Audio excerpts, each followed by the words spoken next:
রাগের মাথায় আপনি সন্তানকে বললেন তুই মর, ফেরেশতারা বলল আমিন। তোর ভবিষ্যৎ অন্ধকার, ফেরেশতারা বলল আমিন।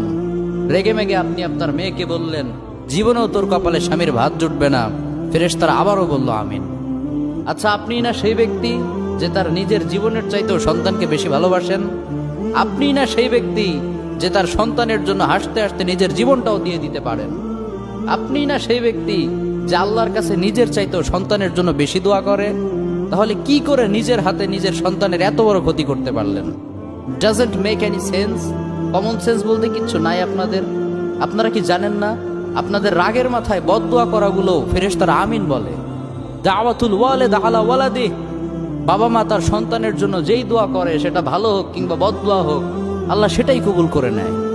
এজন্য খবরদার, নেভার কার্স ইউর চিলড্রেন। রাগের মাথায় কখনো সন্তানকে অভিশাপ করবেন না। খুব বেশি রাগ উঠে গেলে তার জন্য উল্টা ভালো দোয়া করেন। কাবা শরীফের একজন ইমাম আছে, ইমাম আল কালবানি। তার মায়ের যখন প্রচন্ড পরিমাণে রাগ উঠে যেত, সে তার ছোট্ট সন্তানের